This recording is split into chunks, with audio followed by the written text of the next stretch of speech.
What's up, guys? Just got my new cat. It's pretty cool. What the? Good morning, afternoon or evening people, Pantoufleee here today for a new video in which we're gonna analyze two replays. The first one is a B1 and the second one an STA-1. Here, Dark Spear 1, 2, 3 is gonna show us what the B1 can actually do when played correctly, and especially when you are facing tanks that are definitely not knowing what they're doing. This is a small concept, just in case you want to get your replay feature. It's really easy, guys. You just go on my Discord server and you post your best game of the week into the right section, and I'm gonna take the best 2 or 3 replays of the week and do a video about it.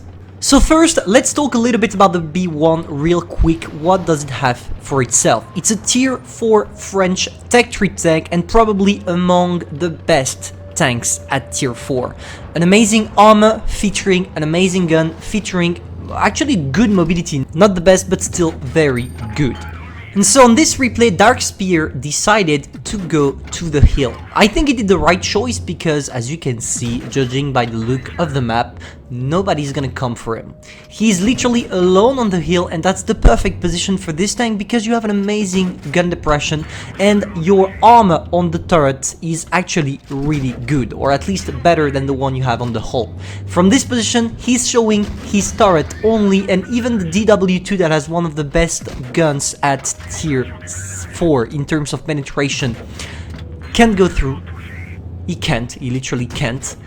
And if this tank can go through the turret, not a single one of his opponents right in front of him can. And that's where he's gonna have fun. He finishes off the first tank, and now, judging by the DPM the B1 has, he's gonna kill that T-46 really quick. You're gonna see it's gonna be just him destroying everybody. He's like the Doom Slayer, you know, and in front of him he has his demons. Just look at this. Nobody gives a hell about him because they all know they can't penetrate it as long as he's held down.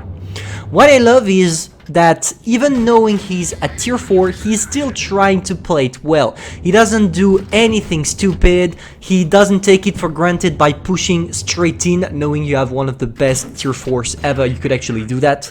I have the feeling that Dark Spear is playing as well in tier 4 as he is in tier 10, and I kinda like the players doing this, because if you play recklessly in tier 4, you can lose games that you should have won if you play them correctly. But we're not here really to judge the playstyle, but just the game itself.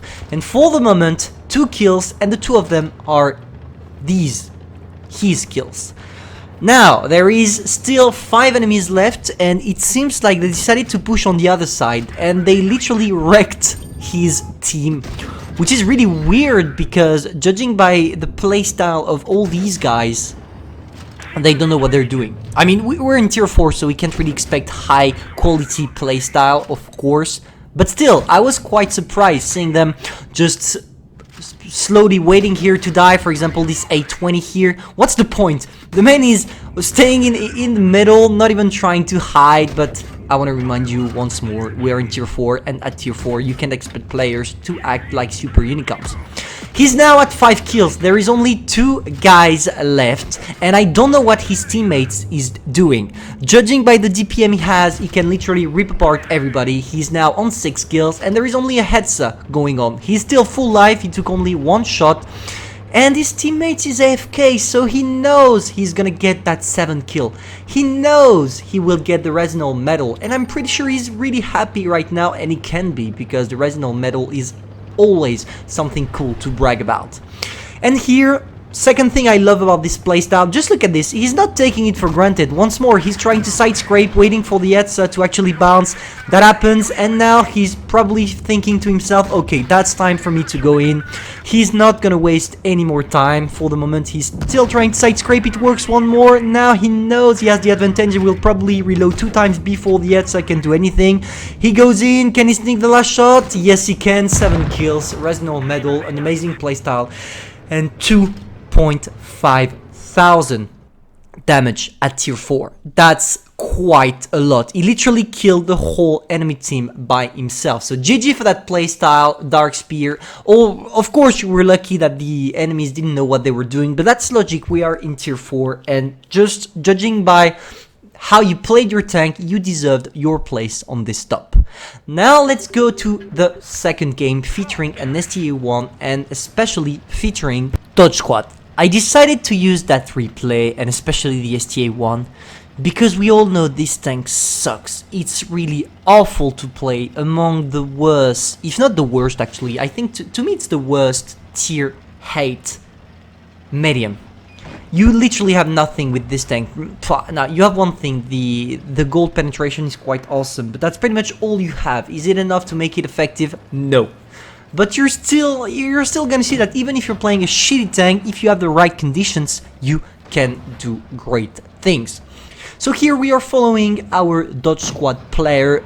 For the moment, he's trying to use his gun depression without poking too harsh, because I want to remind you that you have no armor. Even on the gun mantlet, people can penetrate like it's butter. So he needs to be sneaky. He needs to play it around, waiting for his enemies to actually shoot at someone else in order for him to do what he has to do. Here for the moment it's working fine because the Panther seems not really to know what he's doing. He doesn't know how to deal with its poor gun depression, and he finishes off the guy. The first guy is down, Panther is down, and now there is only 6 people remaining. He's poking from his position. That's actually the right thing to do with the STA. I love the fact that he's not staying straight in front of his opponent. He tries to shoot. As soon as he shoots, he goes back. That's what we call peekaboo, and that's what works the best with the STA, knowing you have a pretty good gun dispersion. The main problem with the STA-1 is probably the mobility. If Wargaming actually buffed the mobility, it would be a good and decent tank, because I feel like when you don't have armor, you should at least have that little boost of speed that allows you to relocate. On the STA it's not the case, and that's why it's really a struggle to play it against everything, tier 7 included. But from time to time, for example this game, you are gonna be able to do something, but don't take this game as an example of what you can do that is great with the STA-1. The tank overall really sucks. You don't want to have it in your garage. Trust me on this one. So now, for the rest of the game, he's quite lucky here, because it seems like his opponents decided to shoot at something else. And it means he has a free way to the T26C4. He sneaks one shot and now he goes back. He's gonna have the advantage here because with its 10 degrees of gun depression he can actually sneak some shots on the T26 without him being able to shoot back. But it seems like the guy doesn't really care about him, so he just has to sneak some shots, you know. He's probably gonna take it here. Yeah, he takes it. Can he finish off the guy? Come on, side of the turret. Yes, he can. It's now a 3 versus 4. Nothing is played yet. He can still come back into the game as long as he doesn't do any mistakes. Even if he has 1000 HP, it's not as effective as 1000 HP on other tanks, because with this one, as long as the guy hits you, you're gonna take damage. It's extremely rare for you not to take shot, like to bounce. But yeah, that's how the STA works, I guess. Sometimes you gotta get really lucky in order for you to do something useful. And now we go into the interesting part of the replay. Here, he's waiting in the back. I know not a lot of people will have done that. Most people would have tried to actually go in and maybe reset the cap circle or something like this. And I'm gonna tell you why it's important that he didn't do it and stayed here. If he went there, he doesn't have any armor, I want to remind you. So if he went there, he would have been penetrated and probably killed by Tiger, T29, VK, etc. All the enemies. By staying where he is and waiting for them to actually come, because it's their job to come because they had more tanks than his team. When you're outnumbered, just wait for them to come.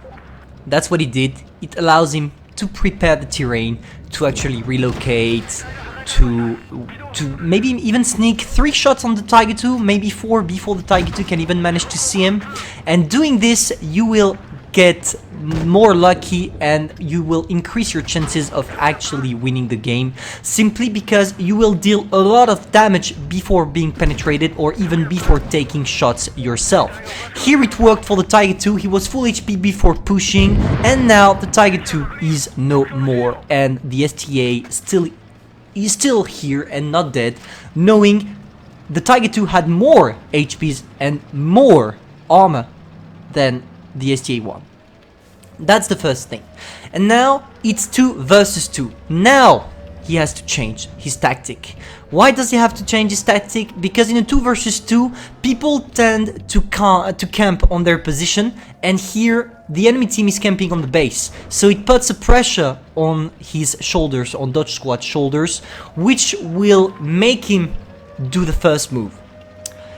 That's what he's doing, and I like the fact that he doesn't go straight on it where his enemies are gonna expect him to come out from. He circles. When you circle, you make it easier and you increase your chances to actually reset the cap, simply because they will not wait you from that position. Look at this, the VK was still watching the other side. Unfortunately for him, he was unlucky on his shot, but it's not a problem. There is still the Shido SPG coming right his way. He has to focus. Is he gonna make it? Yes, he switched it to gold. That was the right thing to do. Even if he could penetrate the Shido with a regular shell, it's better to assure the shot and especially assure the kill. Now they're in a 2 versus 1 situation. He managed to finally reset the cap. The VK seems to push him. He goes for a second shot, quite lucky here. He has to get away. He did a mistake here. That was his first mistake of the game. He shouldn't have gone for the second shot. He shouldn't have. He definitely should have gone away. He was lucky that the VK actually didn't know what he was doing and shot when he was on the reach line. Therefore, with his gun depression, it was not enough for him to penetrate him.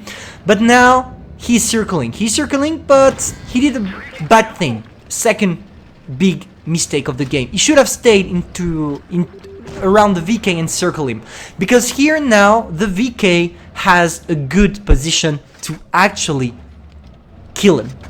From here, there is no way the STA can actually circle him. He has to wait here. The VK didn't shoot yet, and the VK doesn't bother with the T-44. Here he's in the perfect position, because not a single one of them, STA or T-44, actually tried to circle the guy, which resulted in a draw, unfortunately. That was still an amazing game, but when you're in this kind of situation, try to circle, stay in circle. The STA has the mobility to circle the VK. The VK has one of the worst mobility for heavy tank at tier 8. If he stayed there, he would have won this, but still an amazing game. 6.4k damage for an ace tanker. GG Dodge Squad, thank you for sending me this replay. If you like the concept, guys, tell me in the comments. I will try to analyze your replays, your what you did well and what you didn't do well. Here, they both played really well. It's a shame that Dodge Squad could actually have won this if he circled, but we all do mistakes in the heat of stress, especially when it comes to an STA-1 doing 6.4 thousand damage. This video is now over. Hope you enjoyed, and I'm gonna see you soon for a new video.